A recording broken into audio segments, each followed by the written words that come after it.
So Senegal, a West African French-speaking country, has now had a new president and the youngest since 1960, since it got its independence. Let's speak to a former presidential candidate in the 2023 election, Mr. Omoyele Sowore.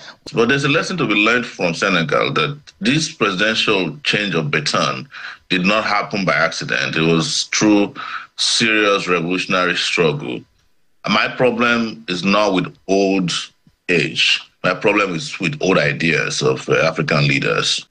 You're not yourself a young person any longer. You've crossed the 50-year mark. So you are joining the folk that will say older folks. You look at it, what is youthfulness? What is young age? What does it have to do with active leadership? Like you mentioned, we've seen young people that have failed in leadership. And being young doesn't mean an automatic good leadership. And I'll go to some of the things that Mr. Faye has said, even before being sworn in. He had said that he's going to move past what the colonial masters' legacies are. And he said it's made some very radical and dramatic policy decisions, which in the coming days, one will see how that will affect or impact on the economy or the welfare of the people of Senegal. But then let's put some attention on young people in Nigeria. How are they able to organize, to mobilize?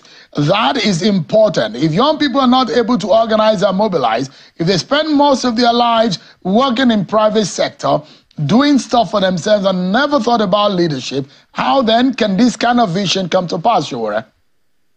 Well, that's a very important question, and this is a question I've addressed. So you must understand that Mr. Faye and his colleague set up a political party in 2014. And when he ran for election, they were thoroughly beaten. They only had one position in a local government or so in 2014.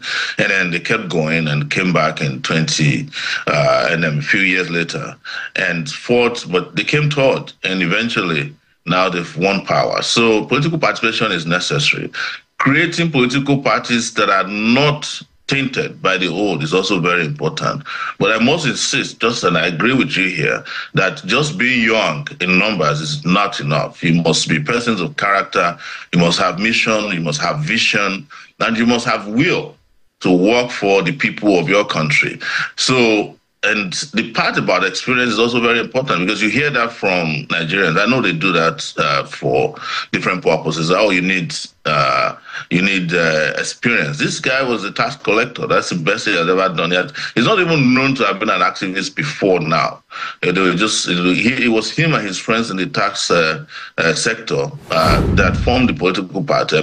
Came together and defeated the old guards. But this is not the first time in Senegal that the old guards seems to have been defeated. That's why I said earlier that we should be careful because even the guy who was defeated, whose candidate was defeated, that's Macky Sall, was also seen as a reformer when he first came years ago. In fact, he was saying that he didn't want to spend more than 4 years in power. And then he came to power, he got used to it, and he became a terrible dictator himself. So it's very important. But when you question our young people, the question is, what are young people doing? That's the question.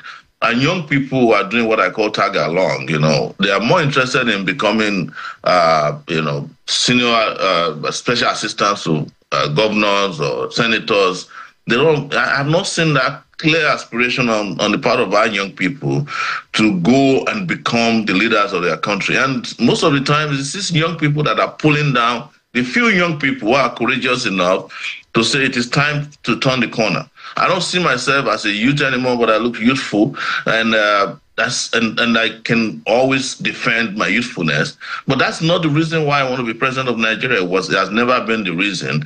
It has always been that I have such a background in making sure that we fix our country, and that's what drove me into running for office first in 2018 and 2023.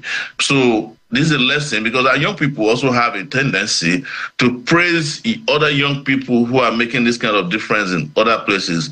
But when it comes to them, there's some kind of a self-sabotage.